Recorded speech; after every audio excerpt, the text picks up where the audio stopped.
Hi, Gemini and Gemini Rising. Here is your horoscope for November 2025. I'm Astrologer Joseph Anthony.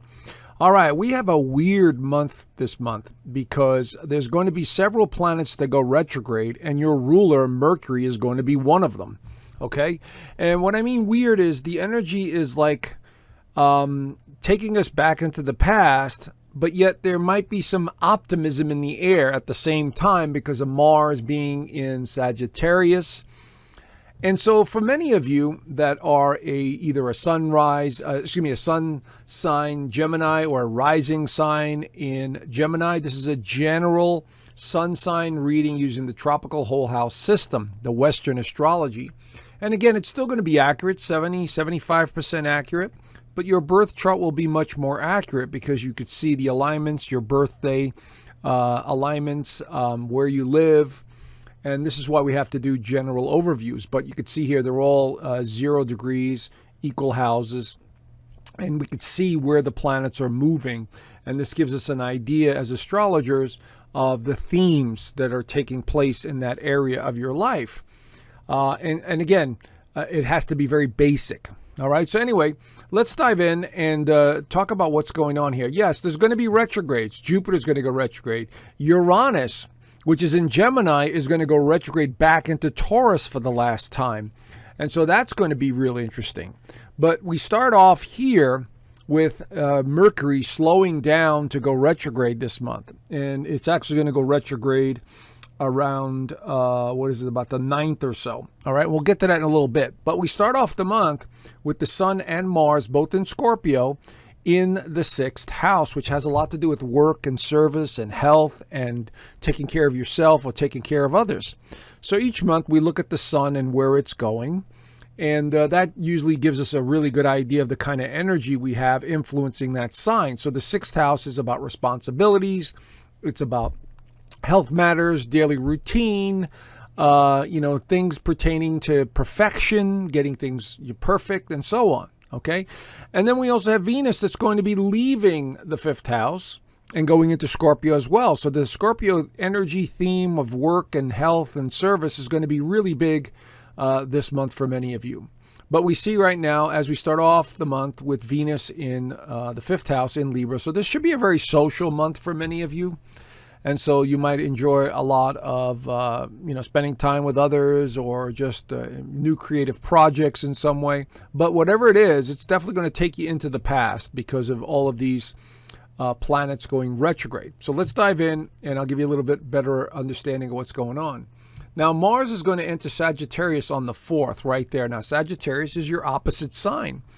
With Mars there, this has a lot to do with wanting to be around people even more. So the social aspect of things really goes up, and you might find yourself like really busy at the beginning of the month of November, okay, with obligations and responsibilities and work and, interaction, which is something that Gemini and Gemini rising people have no problem with. They love to socialize. They love being around others.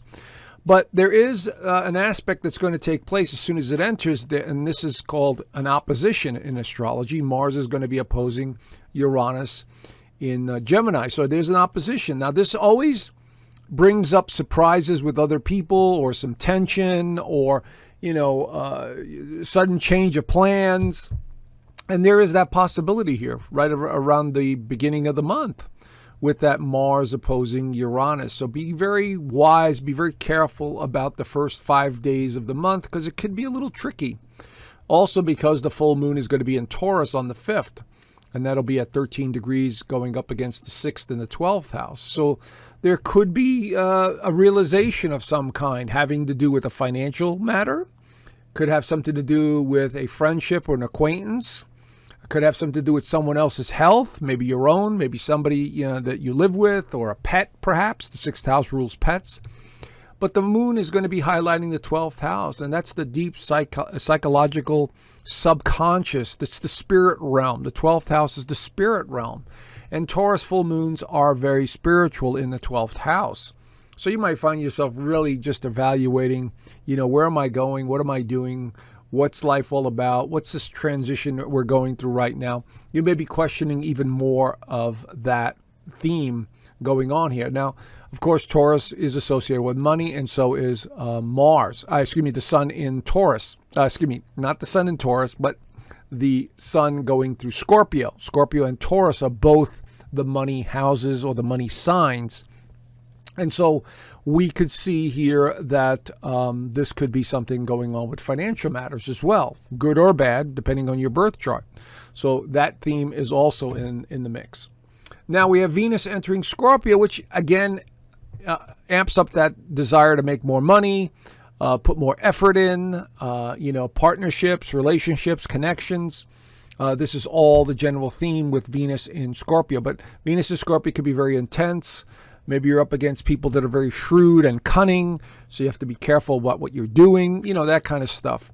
But whatever it is, should bring in, more income in some way with Venus going through the 6th house. This is you working harder and making money, or looking at your investments and saying, this is going to make me money, and so on and so forth. Okay.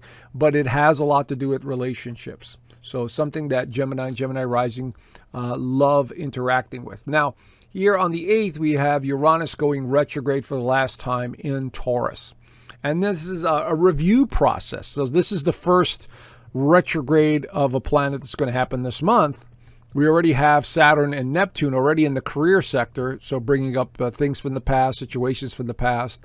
But now Uranus in Taurus in the 12th house has a lot to do with your spiritual, past, or some of the karma. In other words, some of the effort you put in to get back, in your values or financially.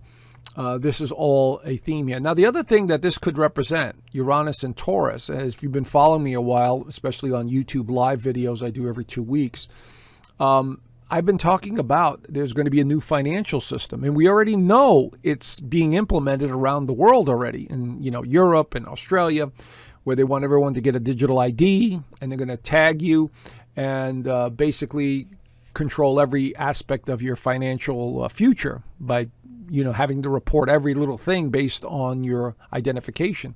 So there could be something related to that with the financial system that is, something we really have to pay attention to. But this is going to be something that's going to take hold, I would say, in the next couple of months after this video. So keep an eye on that one. We also have Mercury going retrograde. There it is on the 9th.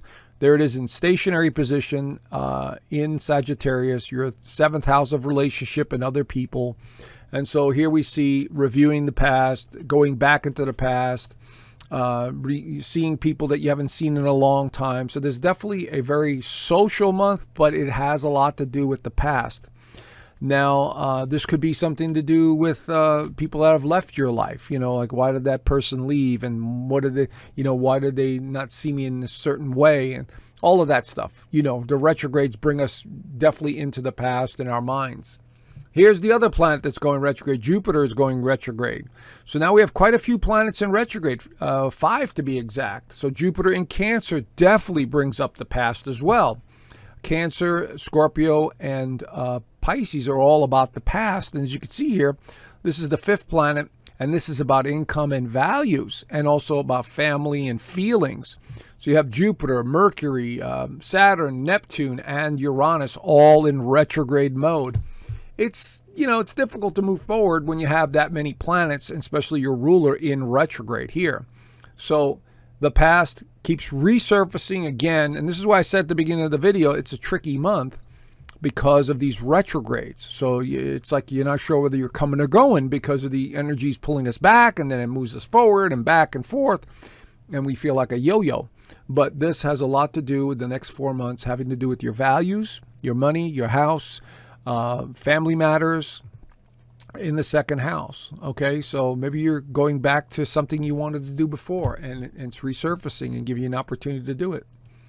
Mercury retrogrades back into Scorpio, goes from Sagittarius into Scorpio, and again, we're talking about work and health and revisiting the past in that department. Again, it might not be your health, it may be somebody else's, but something to do with finances and health. Now, this could be really good too, because you got the sun there, you got Venus there, you got Mercury there. But we also have a new moon in Scorpio right here as well. So this could be a new opportunity. And this one looks really good. This new moon looks really good. And it's filled with a lot of passion and desire and drive. So this could be very positive energy coming in. I'd say the second half of the month looks much better than the first half. And of course, when the sun enters Sagittarius, then it's basically, let's have a good time, you know. And so here's the sun in Sagittarius in the 7th house of other people. And you want to be around others. You want to talk. You want to converse. You want to create. You want to, just interact and have more fun. You want to travel. This is all part of the umbrella of Sagittarian energy in the 7th house. And last but not least, we leave the end of the month with Mercury going direct right there in the 6th house in Scorpio, which should help clarify some of the situations that you found yourself in at the beginning of the month and resolve those issues regarding work and health and responsibility. So that'll help you going into December. Anyway, there's the general overview. If you want to know more, I do an extended version of this in my Inner Circle community. And of course, I also do the weekly astrology overview, which the members really do enjoy. And every Sunday, we are on a Zoom call. And members get to ask me questions. We go over charts. We discuss topics that are going on that I cannot discuss on YouTube. And so it's a really interesting group, and I really appreciate everyone being there. So consider joining. I left a link down below, and I look forward to possibly seeing you in the community. Anyway, I will talk to you guys soon. Have a great month. Bye for now.